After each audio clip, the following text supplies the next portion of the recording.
Pernah nggak sih kamu ngerasa udah lari kenceng banget dalam hidup, tapi entah kenapa tujuan yang kamu kejar kayak nggak pernah makin dekat? Kayak ada tembok transparan yang bikin kamu stuck di tempat. Kamu kerja keras, tidur larut, bangun pagi, isi hari penuh aktivitas, tapi kok rasanya kayak lari di treadmill. Capek iya, maju enggak.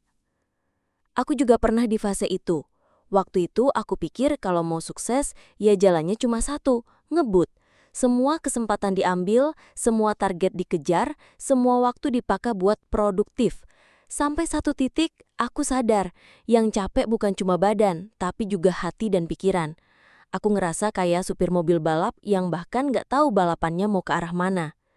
Dari situ, aku ketemu satu konsep yang awalnya aku kira cuma cocok buat orang-orang yang pengen hidup santai, slow living. Awalnya aku skeptis, lah kalau pelan nanti kalah dong sama orang lain. Tapi ternyata justru sejak aku mulai melambat, aku malah bisa melangkah lebih cepat ke arah yang benar. Aneh? Iya, tapi logis banget kalau kamu ngerti rahasianya. Bayangin kamu lagi naik mobil di jalan tol. Kecepatan tinggi, musik kenceng, pikiran udah kebayang sampai tujuan. Tapi tiba-tiba kamu sadar, salah jalur. Semakin ngebut, semakin jauh dari tujuan.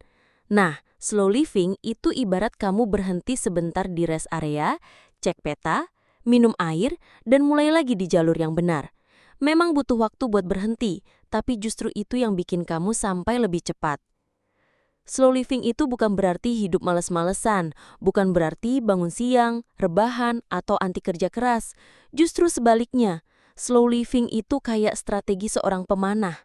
Sebelum melepaskan anak panah, dia tarik nafas dulu, fokus ke target, baru lepaskan tembakan. Dan tembakannya lebih tepat sasaran.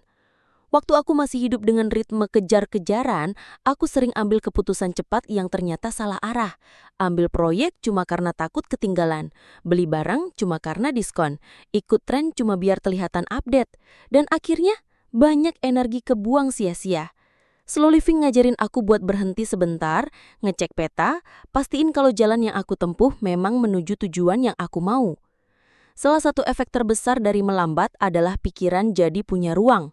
Dulu, otak aku kayak jalanan macet jam pulang kerja. Semua ide berdesakan, banyak yang gak bisa lewat. Tapi sejak aku kasih jeda, ide-ide segar mulai bermunculan.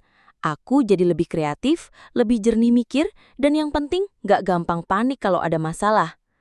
Contohnya dulu aku punya kebiasaan nyelesain semua kerjaan di satu hari, biar produktif maksimal. Hasilnya, besoknya aku drop, ide buntu, mood berantakan. Sekarang aku bagi ritme kerja. Ada waktu fokus, ada waktu santai. Nggak cuma hasil kerjaan yang lebih bagus, tapi juga ide-ide baru muncul di momen yang nggak terduga. Kayak pas jalan sore atau minum kopi sambil lihat hujan. Efek lainnya slow living bikin aku lebih hemat waktu dan uang. Kok bisa? Karena ketika kita nggak terburu-buru, kita bisa bedain mana yang benar-benar perlu sama yang cuma keinginan sesaat. Dulu kalau ada yang nawarin kerja sama, aku langsung, iya, tanpa mikir panjang. Sekarang, aku tanya dulu, ini beneran bikin aku maju atau cuma bikin capek? Hasilnya, proyek yang aku ambil lebih berkualitas, pengeluaran nggak bocor, dan waktuku lebih banyak buat hal-hal yang aku cintai. Yang paling gak aku sangka, slow living juga nyelamatin hubungan aku sama orang-orang penting di hidupku. Dulu, ngobrol sama keluarga sambil cek HP itu udah kebiasaan. Sekarang, aku mulai hadir penuh. Gak cuma dengar, tapi benar-benar mendengarkan. Dan anehnya, hubungan yang lebih hangat itu justru ngasih aku banyak peluang baru, baik dalam hidup maupun karir. Aku pernah ngalamin momen yang bikin aku mikir, kenapa nggak dari dulu?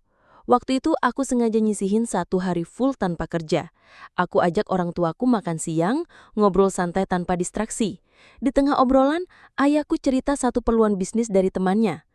Kesempatan itu akhirnya jadi salah satu proyek terbaik yang pernah aku kerjain. Kalau hari itu aku sibuk kayak biasanya, peluang itu mungkin nggak akan pernah mampir. Tapi yang paling mahal dari semua ini adalah kesehatan. Percuma punya banyak duit atau koneksi kalau badan dan pikiran udah rontok. Dulu aku sering skip makan sehat, tidur kurang, dan bilang ke diri sendiri, nanti aja istirahatnya.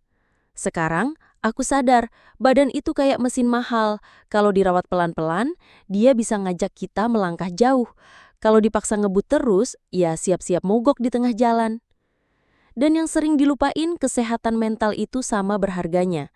Nggak ada gunanya kita punya target besar kalau tiap pagi bangun dengan rasa cemas dan burnout. Slow living ngasih aku ruang buat bernafas, nikmatin proses, dan recharge tenaga tanpa rasa bersalah. Jadi, kenapa slow living bisa bikin kamu melangkah lebih cepat? Karena dia ngurangin kesalahan arah, ngasih ruang buat ide berkembang, bikin kamu lebih hemat energi, dan nyiapin fisik dan mental buat perjalanan panjang. Kita nggak lagi lari cuma karena orang lain lari. Kita jalan dengan ritme yang tepat, ke arah yang tepat, dan dengan kekuatan yang cukup sampai garis finish. Sekarang pertanyaannya, kamu mau terus lari tanpa arah sampai kehabisan nafas, atau mau melangkah pelan tapi pasti menuju hidup yang benar-benar kamu mau? Karena kadang, cara tercepat sampai tujuan adalah dengan tidak terburu-buru. Dan kalau kamu pengen belajar lebih banyak tentang gimana bikin hidup kamu lebih fokus, sehat, dan bahagia, pastiin kamu subscribe di Yellow Side. Karena di sini, kita nggak cuma ngomongin cara sukses, tapi juga cara menikmatinya.